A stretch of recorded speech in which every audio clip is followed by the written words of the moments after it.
ಭಾರತ ಹಳ್ಳಿಗಳ ನಾಡು, ಹಲವು ಸಂಸ್ಕೃತಿಗಳ ಬೀಡು. ನಮ್ಮಲ್ಲಿ ಹಬ್ಬ ಹರಿದಿನ ಜಾತ್ರೆಗಳಿಗೆ ಕಡಿಮೆ ಏನಿಲ್ಲ. ಹೀಗೆಲ್ಲ ಜಾತ್ರೆ ಉತ್ಸವಗಳು ನಡೆಯುವಾಗ ಇಂಥದ್ದೊಂದು ಶಬ್ದ ನಾದ ನಮಗೆ ಕೇಳುತ್ತಲೇ ಇರುತ್ತದೆ.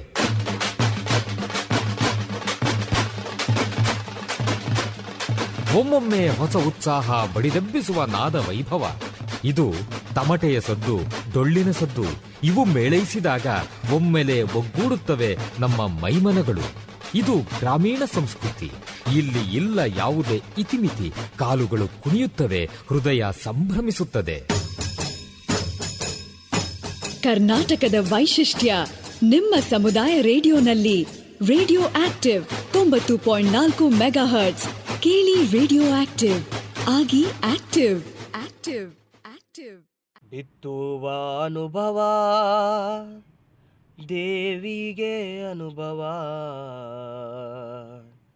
ನಿಮ್ಮಿ ಅನುಭವ, ಬದುಕಿನ ಅನುಭವ.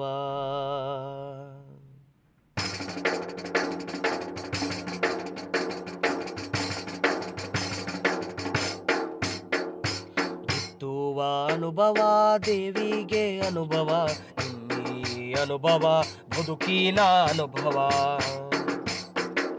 ಬಿತ್ತುವ ಅನುಭವ, ದೇವಿಗೆ ಅನುಭವ, ನಿಮ್ಮಿ ಅನುಭವ, ಬದುಕಿನ ಅನುಭವ. ವಯೋಸಹಜ ಮುಪ್ಪಿಗೊಂದು ಸವೆಸ ಬಂದ ಹಾದಿಯ ನೆನಪಿಗೊಂದು ದೇಹವೆಂಬ ನರನಾಡಿ ಎಲುಬುಗಳ ಮತ್ತಕ್ಕೊಂದು ಎದೆಯ ಒಳಗೆ ಅರಿವಿಗೊಂದು ಜೀವ ನೀಡುವ ಚೈತನ್ಯ ಜ್ಞಾನ ವಿಜ್ಞಾನದ ಬೆಳಕು. ಬಿತ್ತುವ ಅನುಭವ, ದೇವಿಗೆ ಅನುಭವ, ನಿಮ್ಮಿ ಅನುಭವ, ದೇವಿಗೆ ಅನುಭವ. ನಿಮ್ಮಂತ ರಂಗದ ಕದ ತೆಗೆದು ಬನ್ನಿ, ಮುಪ್ಪಿನ ಬದುಕಿಗೆ ಚೈತನ್ಯ ತುಂಬುವ. ಮುಪ್ಪಿನ ಆರೋಗ್ಯ ಆರೈಕೆಯ ವಿಜ್ಞಾನ, ದೇವಿಗೆ ಅನುಭವ, ನಿಮ್ಮಿ ಅನುಭವ. ಬಿತ್ತುವ ಅನುಭವ, ದೇವಿಗೆ ಅನುಭವ, ನಿಮ್ಮಿ ಅನುಭವ, ಬದುಕಿನ ಅನುಭವ, ನಿಮ್ಮಿ ಅನುಭವ, ಬದುಕಿನ ಅನುಭವ, ನಿಮ್ಮಿ ಅನುಭವ,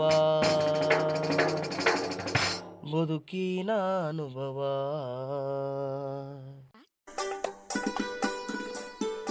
ನಮಸ್ಕಾರ ಕೇಳುಗರೆ, ನೀವು ಕೇಳ್ತಾ ಇದ್ದೀರಿ 90.4 ಕಂಪನಾಂಕಗಳ ಸಿಆರ್ ರೇಡಿಯೋ ಆಕ್ಟಿವ್. ಇದು ಬೆಂಗಳೂರಿನ ಮೊಟ್ಟಮೊದಲ ಸಮುದಾಯ ಬಾನುಲಿ ಕೇಂದ್ರ. An initiative of the department of media studies, Jain deemed to be university. ನಾನು ನಿಮ್ಮ ರೇಡಿಯೋ ಗೆಳತಿ ಪದ್ಮಪ್ರಿಯ. ಇವತ್ತಿನ ಅನುಭವ ಕಾರ್ಯಕ್ರಮಕ್ಕೆ ತಮ್ಮೆಲ್ಲರಿಗೂ ಆತ್ಮೀಯ ಆಧಾರದ ಸ್ವಾಗತ. ಕೇಳುಗರೆ, ಅನುಭವ ಕಾರ್ಯಕ್ರಮದ ಪ್ರಾಯೋಜಕರು ವಿಜ್ಞಾನ ಪ್ರಸಾರ ಮತ್ತು ಅಳಗಪ್ಪ ವಿಶ್ವವಿದ್ಯಾನಿಲಯ. Project is conceived by doctor Sridhar, mentored by Sai Sudha. ಇವತ್ತಿನ ಅನುಭವ ಕಾರ್ಯಕ್ರಮದಲ್ಲಿ ಯಾವ ವಿಷಯ ಮಾತನಾಡ್ತಿದ್ದೀವಿ, ನಮ್ಮ ಹಿರಿಯ ನಾಗರಿಕರಿಗೆ ಯಾವ ವಿಷಯದ ಬಗ್ಗೆ ತಿಳಿಸ್ಕೊಡ್ತಿದ್ದೀವಿ ಅಂತ ತಾವೆಲ್ಲ ಕುತೂಹಲದಿಂದ ಕಾಯ್ತಾ ಇದ್ದೀರಿ ಅಂತ ನನಗೆ ಗೊತ್ತು.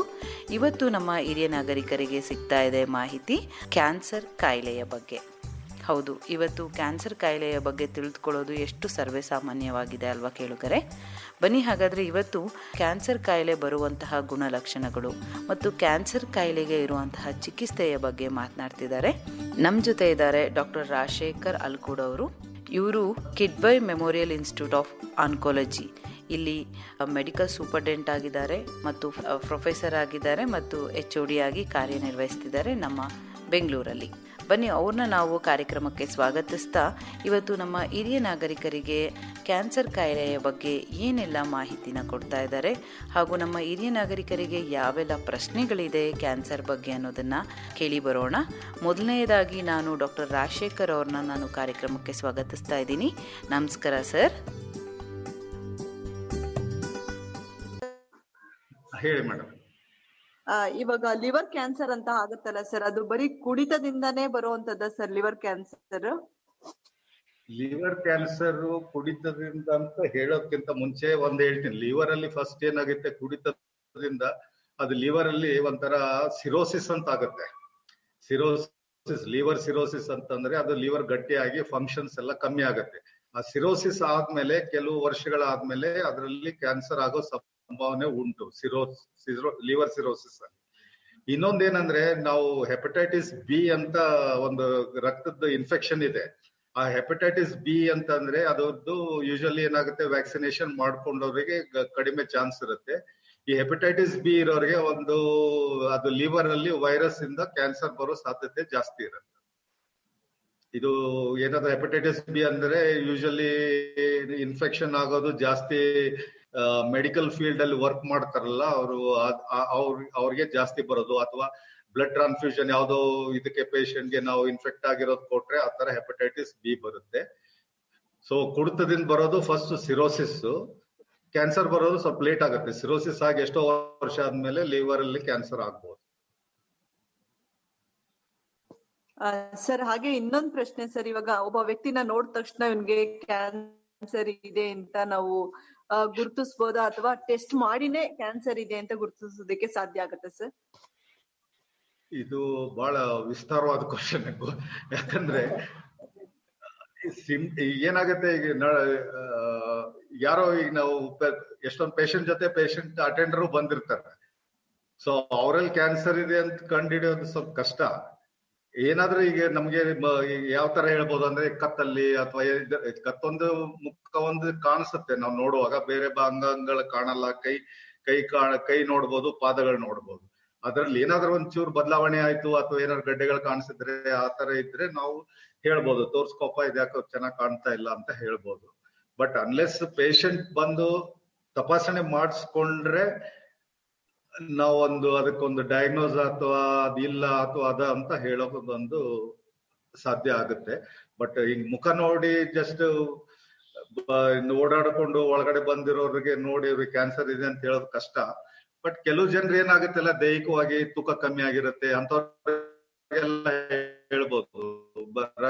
ಮೈಯೆಲ್ಲ ಚರ್ಮ ಎಲ್ಲ ಬೀಳ್ಚೋಗಿರುತ್ತೆ, ಹಿಮೋಗ್ಲೋಬಿನ್ ಕಮ್ಮಿ ಆಗಿರುತ್ತೆ. ಸೊ ಅಂತವ್ರಿಗೆಲ್ಲ ನಾವು ನೋಡ್ಕೊಂಡು ಗಿಮ್ ಮಾಡ್ಕೊಂಡು ಬಂದು ಆತರ ಕಂಟಿನ್ಯೂಸ್ಲಿ ಒಂದೊಂದ್ ತಿಂಗಳು 2 ತಿಂಗಳು ಕೆಮ್ಮಿಂದಲಾರ್ದೆ ಇರೋದು ಆ ತರ ಪೇಷಂಟ್ ಬಂದ್ರೆ ನಾವು ಒಂದ್ ಸಂಶಯಾಸ್ಪದದಿಂದ ನೋಡ್ಬೋದು. ಈ ತರ ಮಾಡ್ಬೋದು, ಆಗುತ್ತೆ. ಬಟ್ ಎಲ್ಲರಿಗೂ ಹಿಂಗ್ ನೀವ್ ಹೇಳೋ ತರ ಇವ್ರಿಗೆ ಆಗಿದೆ ಇಲ್ಲ ಅಂತ ಹೇಳೋದು ಕಷ್ಟ. ಸರ್ ಪರ್ಟಿಕ್ಯುಲರ್ ಆಗಿ ನಾವು ಕ್ಯಾನ್ಸರ್ ಇದೆ ಈ ವ್ಯಕ್ತಿಗೆ ಅಂತ ಏನಾರ ಅನ್ಸಿದ್ರೆ ಯಾವ ತರ ಟೆಸ್ಟ್ ಗಳನ್ನ ನಾವು ಮಾಡಿಸಿದ್ರೆ ಅದು ಕ್ಯಾನ್ಸರ್ ಇದೆ ಅಂತ ಗೊತ್ತಾಗುತ್ತೆ, ಮತ್ತೆ ಎಷ್ಟು ತಿಂಗಳಿಗೆ ಆ ಟೆಸ್ಟ್ ನ ಪದೇ ಪದೇ ನಾವು ಮಾಡಿಸ್ತಾ ಇರ್ಬೇಕಾಗುತ್ತೆ ಸರ್? ಇದು ಏನಿದೆ ಅಂತಂದ್ರೆ ಇದನ್ನು ಕೂಡ ತುಂಬಾ ವಿಸ್ತಾರವಾದ ಕ್ವಶನ್ ಇದು. ಈ ಟೆಸ್ಟ್ ಯಾವುದೇ ಒಂದು ಕ್ಯಾನ್ಸರ್ ಅಂತಂದ್ರೆ ಒಂದು ರಕ್ತದ ಸಂಬಂಧಪಟ್ಟಿದ ಕ್ಯಾನ್ಸರ್ ಇರ್ಬೋದು, ಅದು ಬ್ಲಡ್ ಟೆಸ್ಟ್ ಮಾಡಿದ್ರೇನೆ ಅದು ಗೊತ್ತಾಗತ್ತೆ. ಮಿಕ್ಕಿದ್ದೇನದಂತಂದ್ರೆ ಬೇರೆ ಭಾಗದಲ್ಲಿ ಆಗಿದ್ದು ಸ್ತನದಲ್ಲಿ ಗಡ್ಡೆ ಇರ್ಲಿ, ಎದೆಯಲ್ಲಿ ಗಡ್ಡೆ ಇರ್ಲಿ, ಅದು ಎಕ್ಸ್ರೇ ಮಾಡ್ಬೇಕು, ಅಲ್ಟ್ರಾಸೌಂಡ್ ಮಾಡ್ಬೇಕು. ಹೊಟ್ಟೆಯಲ್ಲಿ ಇದ್ರೆ ಅಲ್ಟ್ರಾಸೌಂಡ್, ಎದೆ ಸ್ತನಗಳಲ್ಲಿ ಇದ್ರೂ ಅಲ್ಟ್ರಾಸೌಂಡ್. ಈ ಕತ್ತದಲ್ಲಿ ಥೈರಾಯ್ಡ್ ಏನಾದ್ರು ಗಂತಿ ದೊಡ್ಡದಾದ್ರೆ ಅದರದ್ದು ಅಲ್ಟ್ರಾಸೌಂಡ್. ಈ ತರದ ಕೆಲವು ಟೆಸ್ಟ್ ಗಳು ನೋಡ್ಕೊಂಡು ಅವ್ರು ಇರೋಸದ್ದು ಸಿಂಪ್ಟಮ್ಸ್ ಅಂದ್ರೆ ಅವ್ರದ್ದು ಕಂಪ್ಲೇಂಟ್ಸ್ ನೋಡ್ಕೊಂಡು ನೆಕ್ಸ್ಟ್ ಏನಾಗುತ್ತೆ, ಒಂದ್ಸರಿ ದೈಹಿಕ ಪರೀಕ್ಷೆ ಆದಾದ್ಮೇಲೆ ಅದಕ್ಕೆ ಸೂಕ್ತವಾದ ಇನ್ವೆಸ್ಟಿಗೇಷನ್ ಮಾಡಿಸಿ ನೆಕ್ಸ್ಟ್ ಸ್ಟೆಪ್ ಅಲ್ಲಿ ಕೆಲವು ಹೆಚ್ಚಿನ ಸಂಶಯ ಬಂದ್ರೆ ಕೆಲವು ಸೂಜಿ ಪರೀಕ್ಷೆ ಮತ್ತೆ ಆತರ ಒಂದು ರಕ್ತದ ಪರೀಕ್ಷೆ ಮಾಡ್ಬಿಟ್ಟು ನಾವು ಅದನ್ನು ಗುರುತಿಸ್ಪಡಿಸ್ಬೇಕು. Okay, thank you sir. ಕೆಲವೊಂದು ಕಾಯಿಲೆಗಳಿಗೆ ವ್ಯಾಕ್ಸಿನ್ ಇದೆ ಅಂತ ಹೇಳ್ತಾರೆ. ಈಗ ನಾವು ಕೇಳಲ್ಪಟ್ವಿ, ಈಗ ಸ್ತನ ಕ್ಯಾನ್ಸರ್ ಇವ್ರಿಗೆಲ್ಲ ವ್ಯಾಕ್ಸಿನೇಷನ್ ಇದೆ. ಇವಾಗ 18 ವರ್ಷ ಅಥವಾ 16 ವರ್ಷ ತುಂಬೋದಕ್ ಮುಂಚೆ ವ್ಯಾಕ್ಸಿನ್ ಅದು ಹಾಕಿಸ್ಕೊಂಡ್ರೆ ಕ್ಯಾನ್ಸರ್ ಸಂಬಂಧಪಟ್ಟಂತ ವ್ಯಾಕ್ಸಿನ್ ಬರಲ್ಲ ಅಂತ ಹೇಳಿದ್ರು. ಖಂಡಿತ ಅದು ಇದೆಯಾ? ಇದ್ರೆ ಹಾಕಿಸ್ಕೊಳ್ಬಹುದಾ? ಎಷ್ಟು ಒಳ್ಳೇದು ಅದು ಅಂತ ಹೇಳ್ತೀರಿ ಸರ್? ಇದು HPV ವ್ಯಾಕ್ಸಿನ್ ಅಂತ ಇರುತ್ತೆ. HPV ವ್ಯಾಕ್ಸಿನ್ ಕೊಡೋದು ಇದು ಜಸ್ಟ್ ಏನಂತಾರಲ್ಲ, ದೊಡ್ಡವರಾಗ್ತಾರಲ್ಲ, ಪ್ಯೂಬರ್ಟಿ ಅಥವಾ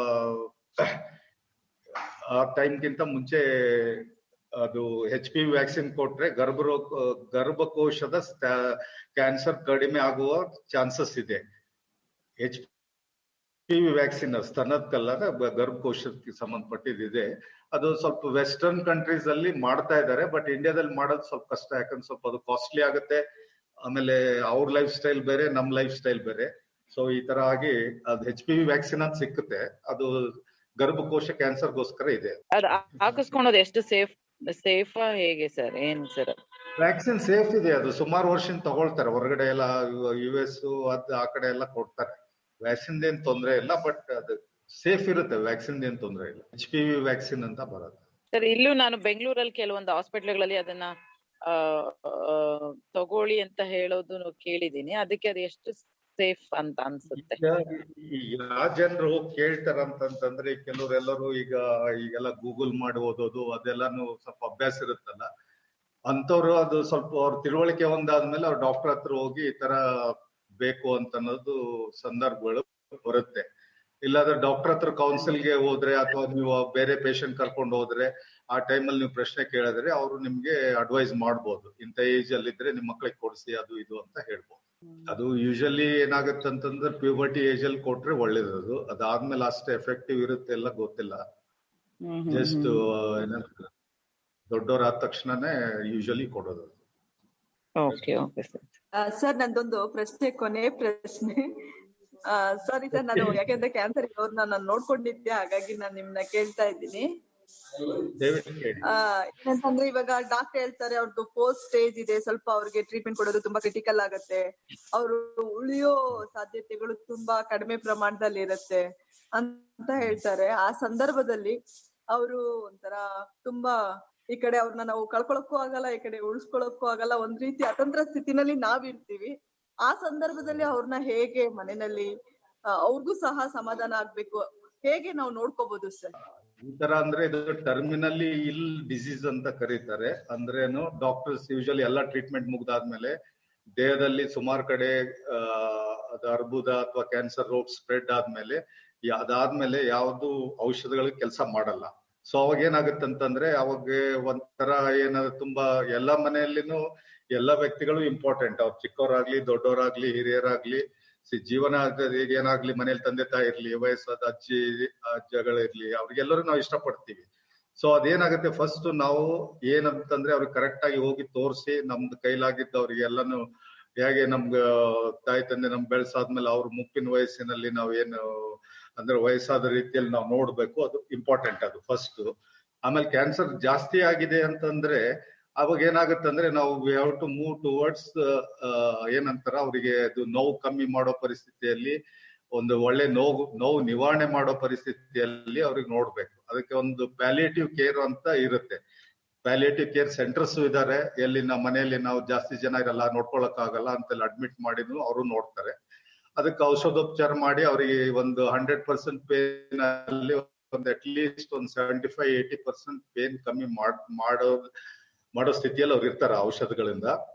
ಪ್ಲಸ್ ಏನಾಗತ್ತಂತಂದ್ರೆ ಯೂಶಲಿ ನಮಗ್ ಬೇಕಾಗಿರೋದು ಒಂದು ಆ ಪೇಷಂಟ್ ಜೊತೆ ನಾವು ಹೆಂಗ್ ನಡ್ಕೊಳ್ತೀವಿ ಎಂಬುದು ಇಂಪಾರ್ಟೆಂಟ್. ಸೊ ಆ ಟೈಮಲ್ಲಿ ಅವರಿಗೆ ಒಂದು ಸೈಕಾಲಜಿಕಲ್ ಸಪೋರ್ಟ್ ಕೊಡ್ಬೇಕಾದ್ರೆ ನಾವು ಸುತ್ತ ಮನೆಯಲ್ಲಿರೋ ಜನರೇ ಕೊಡ್ಬೋದು, ಅವ್ರಿಗೆ ಉತ್ಸಾಹದಲ್ಲಿ ಇಟ್ಕೋಬಹುದು ಅಥವಾ ಅವ್ರಿಗೆ ನೆಗ್ಲೆಕ್ಟ್ ಮಾಡಬಾರ್ದು. ಸೊ ಮಾನಸಿಕವಾಗಿ ಅವ್ರಿಗೆ ಏನಾಗುತ್ತಲ್ಲ, ಕ್ಯಾನ್ಸರ್ಗಿಂತ ಮಾನಸಿಕ ಹಿಂಸೆನೆ ಜಾಸ್ತಿ ಆಗುತ್ತೆ. ಬೇಕಾದ್ರೆ ನೀವು ನರಳದು ನಮ್ಗೆ ನೋಡಕ್ಕಾಗಲ್ಲ, ಏನು ಮಾಡೋ ಪರಿಸ್ಥಿತಿ ಇಲ್ಲ, ಆಸ್ಪತ್ರೆ ಕರ್ಕೊಂಡು ಹೋದ್ರೆ ಟ್ರೀಟ್ಮೆಂಟ್ ಇಲ್ಲ, ಅಥವಾ ಇಂತ ಒಂದು ಸಂದಿಗ್ಧ ಪರಿಸ್ಥಿತಿಯಲ್ಲಿ ಎಲ್ಲರೂ ಇರ್ತಾರೆ. ಸೊ ಆ ಟೈಮಲ್ಲಿ ಏನಾಗುತ್ತೆ, ಒಂದು ಮನಸ್ಸಿಗೆ ಧೈರ್ಯ ಕೊಡೋದು ಅಥವಾ ಇದೇನಂತಾರೆ ಸ್ಪಿರಿಚುವಲಿಟಿನೂ ಹೆಚ್ಚಿಗೆ ಹೆಲ್ಪ್ ಆಗುತ್ತೆ ಅಂತ. ಸೊ ಅದೆಲ್ಲಾನು ನಾವು ಸುತ್ತುವರೆದು ನಮ್ ತಾಳ್ಮೆ ಶಕ್ತಿ ಮೇಲೆ ಅವರನ್ನ ನಾವು ನೋಡ್ಕೋಬಹುದು. ನಾವು ಎಷ್ಟರ ಮಟ್ಟಿಗೆ ತಾಳ್ಮೆಯಿಂದ ಪ್ರೀತಿಯಿಂದ ಅವ್ರನ್ನ ನೋಡ್ಕೊಳ್ತೀವಿ, ಅಷ್ಟಂದ್ರೆ ಅವ್ರ ಅವ್ರಿಗೆ ಒಂಥರ ಸಮಾಧಾನ ಆಗಿರ್ತದೆ. ಇಲ್ಲಾಂದ್ರೆ ಏನಾಗತ್ತೆ, ನಮ್ ಕೆಲ್ಸಕ್ಕೆ ನಾವು ಓಡೋಗೋದು, ಅಲ್ಲಿಗೆ ಓಡೋಗೋದು, ಸಾಯಂಕಾಲ ಬಂದು ಯಾರಿಗೋ ಬೈದ್ ನೀನ್ ನೋಡ್ಕೊಂಡಿಲ್ಲ ಅನ್ನೋದು, ಈ ತರ ಎಲ್ಲಾನು ಸಂದರ್ಭ ಸರ್ವಸಾಮಾನ್ಯವಾಗಿ ಎಲ್ಲರ ಮನೇಲಿ ಇದ್ದೇ ಇರುತ್ತೆ. But participation is important, caring is important.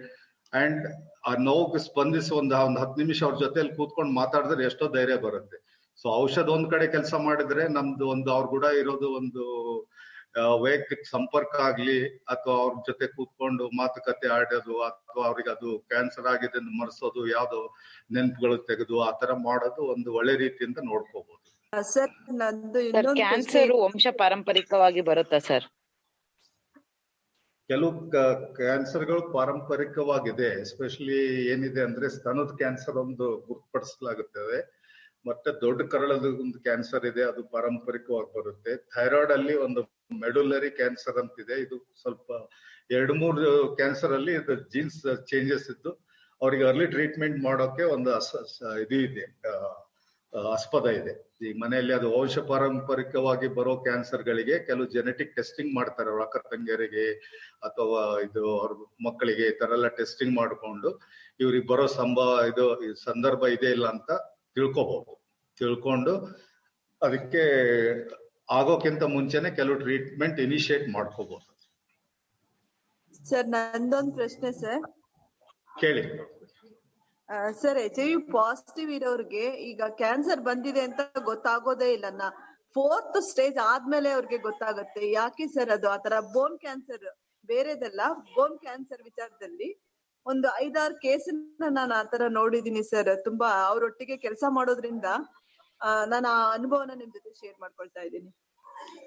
ಸರಿ, ನೀವು ಹೇಳಿದ್ದು ಸರಿ. ಇದು HIV ರೋಗದಲ್ಲಿ ಏನಾಗುತ್ತೆ ಬೇಸಿಕ್ಲಿ ಅಂದ್ರೆ ನಮ್ಮಲ್ಲಿ ಬಾಡಿ ಇಮ್ಯೂನ್ ಸಿಸ್ಟಮ್ ಏನಿರುತ್ತಲ್ಲ, ಫೈಟ್ ಮಾಡೋದ್ ಸಿಸ್ಟಮ್ ಆಲ್ಮೋಸ್ಟ್ ಆಫ್ ಇದ್ದಂಗಿರುತ್ತೆ. ಹಿಂಗಾಗಿ ಅವರಿಗೆ ವೇರಿಯಸ್ ಕ್ಯಾನ್ಸರ್ ಬರೋದು ಚಾನ್ಸಸ್ ಇರುತ್ತೆ. ರಿಪೀಟೆಡ್ ಕ್ಯಾನ್ಸರ್, ಒಂದ್ ಕ್ಯಾನ್ಸರ್ ಆದ್ಮೇಲೆ ಇನ್ನೊಂದು ಬೇರೆ ತರ. ಅವ್ರ ಸರ್ವೇ ಸಾಮಾನ್ಯ ಆಗಿರೋದು ಬೋನ್ ಒಂದೇ ಅಲ್ಲ, ಲಿಂಫೋಮಾ ಅಂತ ಜಾಸ್ತಿ ಬರೋದು, ಆ ತರ cancers which can be treated. ಈ ನೀವು ನೋಡಿರೋದ್ರಲ್ಲಿ ಬೋನ್ ಜಾಸ್ತಿ ಇರ್ಬೋದು. ಬೋನ್ ಕ್ಯಾನ್ಸರ್ ನೀವು ನೋಡಿರೋ ಪೇಷಂಟ್ ಏಜ್ ಪ್ರಕಾರ ಆ ತರ ರಿಪೀಟೆಡ್ ಬೋನ್ ಒಂದೇ ಬರಲ್ಲ. ಯೂಶಲಿ ಆಗಿ ಇದು ಕ್ಯಾನ್ಸರ್ ಬರೋದು ಲಿಂಫೋಮಾ ಜಾಸ್ತಿ ಬರುತ್ತೆ. ಅವು ಏನದಲ್ಲ HIV ಟ್ರೀಟ್ಮೆಂಟ್ ಜೊತೆ ಇವನು ಟ್ರೀಟ್ಮೆಂಟ್ ಕೊಡ್ಬೋದು, ಅದೇನ್ ತೊಂದರೆ ಇಲ್ಲ. ಸುಮಾರಾಗಿ HIV ಪೇಷಂಟ್ ನಾವು ಆಪರೇಟಿವ್ ಮಾಡ್ತೀವಿ, ಅವರಿಗೆ ಟ್ರೀಟ್ಮೆಂಟ್ ಮಾಡೋ ಸ್ಟೇಜ್ ಅಲ್ಲಿ ಇದ್ರೆ ಮಾಡ್ತೀವಿ ನಾವು. ಈ ಲಿಂಫೋಮಾ ಆದ್ರೂ ಕೂಡ ಅದಕ್ಕೆ ಕೀಮೋಥೆರಪಿ ಕೊಟ್ಬಿಟ್ಟು ಅದು ಕೂಡ ಟ್ರೀಟ್ಮೆಂಟ್ ಇದೆ. HIV ಆದ ತಕ್ಷಣ ಟ್ರೀಟ್ಮೆಂಟ್ ಇರಲ್ಲ ಅಂತಲ್ಲ, ಬಟ್ ಅವ್ರು ಬೇರೆಯವರು ಪೇಷಂಟ್ ಏನ್ ಟ್ರೀಟ್ಮೆಂಟ್ ತಡ್ಕೊಳ್ತಾರಲ್ಲ ಆ ತರ ತಡ್ಕೊಳ್ಳೋದು ಸ್ವಲ್ಪ ಕೆಪಾಸಿಟಿ ಕಮ್ಮಿ ಇರುತ್ತೆ. ಬಟ್ ಸುಮಾರಾಗಿ ಪೇಷಂಟ್ಗೆ ನಾವು ಅದು ಟ್ರೀಟ್ಮೆಂಟ್ ಮಾಡೋ ಹಂತದಲ್ಲಿದ್ರೆ ನಾವು ಮಾಡಿಕೊಡ್ತೀವಿ. ಇವಾಗ ಇಷ್ಟೊತ್ತರೆಗೂ ಸರ್ ತುಂಬಾ ವಿಚಾರಗಳನ್ನ ನಮ್ಗೆ ತಿಳಿಸ್ಕೊಟ್ರು.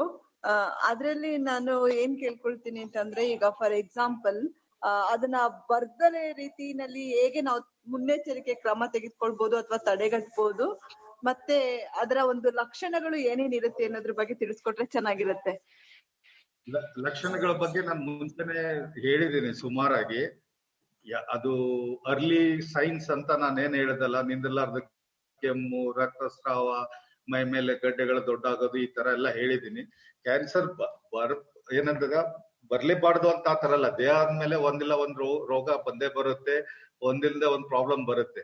ಬಟ್ ಇವು ಕೆಲವು ಏನಿದೆ ಅಂತ ಅವಾಯ್ಡಬಲ್ ಥಿಂಗ್ಸ್ ಇರುತ್ತೆ. ಈಗ ಬಾಯಿ, ಥ್ರೋಟ್, ಗಂಟ್ಲು ಆ ತರ ಕ್ಯಾನ್ಸರ್ ಅಥವಾ ಲಂಗ್ಸ್ ಕ್ಯಾನ್ಸರ್ ಅವಾಯ್ಡ್ ಮಾಡಕ್ ಏನದ, ಇವೆಲ್ಲ ನಾವು ಎನ್ವೈರನ್ಮೆಂಟಲ್ ಪ್ರಾಬ್ಲಮ್ಸ್ ಇಂದ ಆಗುತ್ತೆ, ಕುಡಿತದಿಂದ ಆಗುತ್ತೆ, ತಂಬಾಕು ತಿನ್ನೋದ್ರಿಂದ ಆಗುತ್ತೆ, ಬ್ಯಾಡ್ ಓರಲ್ ಹೈಜೀನ್ ಅಂತಾರಲ್ಲ, ನಾವು ಬ್ರಷ್ ಮಾಡ್ಕೊಳ್ಳಲ್ಲ, ಬಾಯಿ ಕ್ಲೀನ್ ಇಟ್ಕೊಳ್ಳಲ್ಲ, ಈ ತರ ಎಲ್ಲಾನು ಕೆಲವು ಏನದವಲ್ಲ ಕೆಲವು ಇದರಲ್ಲಿ ಕ್ಯಾನ್ಸರ್ ಆಗೋ ಸಂಭಾವನೆ ಉಂಟು. ಆಮೇಲೆ ಕೆಲವು ಹೆಣ್ಮಕ್ಳಿಗೆ ಸಂಬಂಧಪಟ್ಟಿದ್ದೇನಂತಂದ್ರೆ ಅವರಿಗೆ ತಿಳುವಳಿಕೆ ಅಥವಾ ಹಳ್ಳಿಯಲ್ಲಿದ್ರೆ ಚೆನ್ನಾಗಿ ಓದಿಲ್ಲ ಮಾಡಿಲ್ಲ ಅಂತಂತಂದ್ರೆ ಅವ್ರ ಹೈಜೀನ್ ಗೊತ್ತಿರಂಗಿಲ್ಲ. ಹಿಂಗಾಗಿ ಹೈಜೀನ್ ಗೊತ್ತಿಲ್ಲ ಅಂತಂದ್ರೆ ಅವ್ರು ಇರೋ ಪರಿಸ್ಥಿತಿ ಹಂಗಿರುತ್ತೆ. ಸ್ನಾನ ಮಾಡಕ್ ಜಾಗ ಇರೋದಿಲ್ಲ, ಒಂದು ಮುಟ್ಟಿನ ಪೀರಿಯಡ್ ಅಲ್ಲಿ ಒಂದು ಹೈಜೀನ್ ಮೇಂಟೈನ್ ಮಾಡ್ಕೊಳ್ಳಲ್ಲ. ಇಂಥವ್ರಿಗೆ ಏನಾಗುತ್ತಲ್ಲ, ಇವ್ರಿಗೂ ಕೂಡ ಏನಂತಂದ್ರೆ ತಿಳುವಳಿಕೆ ಮಾಧ್ಯಮದಿಂದ ಅಥವಾ ಅವರಿಗೆ ಎಜುಕೇಶನ್ ಕೊಡೋದ್ರಿಂದ ಸುಮಾರಾಗಿ ಪ್ರಿವೆಂಟ್ ಮಾಡಬಹುದು. ಯಾಕಂದ್ರೆ ಫಸ್ಟ್ ಬೇಸಿಕ್ ಏನೇ ಇರ್ಲಿ, ನಾವು ಇದೇನಂತಾರಲ್ಲ ಎಜುಕೇಶನ್ ಕೊಟ್ಬಿಟ್ಟು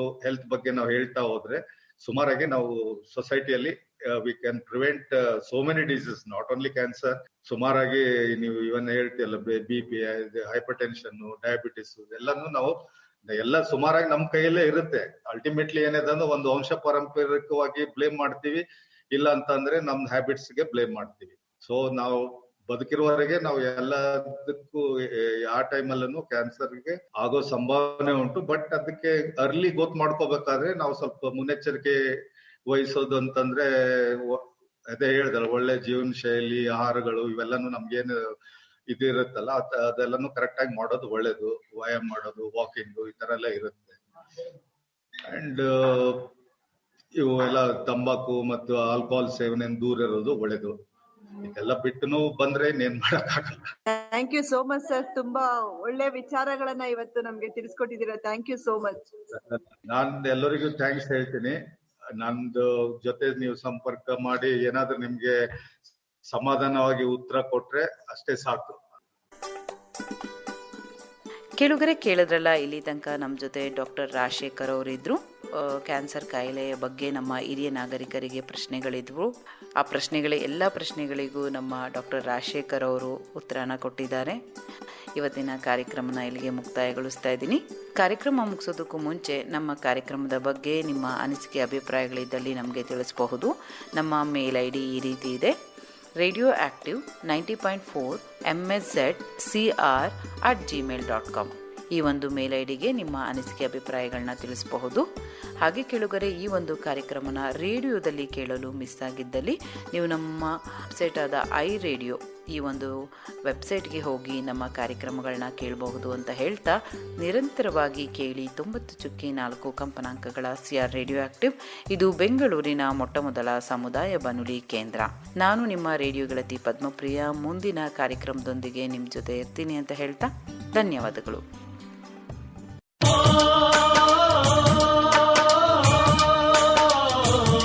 ಅಂದಹಾಗೆ ನಿಮಗೆ ಗೊತ್ತಾ, ರೇಡಿಯೋ ಆಕ್ಟಿವ್ ಕೇಳೋದ್ರಿಂದ ಎಷ್ಟೆಲ್ಲ ಪ್ರಯೋಜನ ಇದೆ. ಖಂಡಿತ. ನಮ್ಮ ಪರಿಸರದ ಬಗ್ಗೆ ಕಾರ್ಯಕ್ರಮ ಇದೆ, ಶಿಕ್ಷಣ, ಆರೋಗ್ಯ, ಅಂದ್ರೆ ಕೇಳ್ತಾ ಕಲಿಬಹುದು, ಕಲಿತದ್ದನ್ನ ಪ್ರಯೋಗಿಸಬಹುದು, ಪ್ರಯೋಗಿಸಿ ಪ್ರಯೋಜನ ಹೊಂದಬಹುದು. ರೇಡಿಯೋ ಆಕ್ಟಿವ್ ಇದು ಸಮುದಾಯ ಬಾನುಲಿ. ಹೌದು, ಪರಿವಾರ, ಪರಿಸರ ಅಷ್ಟೇ ಯಾಕೆ, ಇಡೀ ಪ್ರಪಂಚದಲ್ಲಿಯೇ ಐಕ್ಯತೆ, ಭ್ರಾತೃತ್ವ, ಸಹಬಾಳ್ವೆ ಇವುಗಳನ್ನು ಕುರಿತು ವಿಚಾರವಂತ ಕಾರ್ಯಕ್ರಮಗಳ ವಾಹಿನಿ ಅಂದ್ರೆ ರೇಡಿಯೋ ಆಕ್ಟಿವ್. 90.4 ತರಂಗಾಂತರದಲ್ಲಿ ಕೇಳಿ ತಿಳಿಯೋಣ, ತಿಳಿದು ಬೆಳೆಯೋಣ.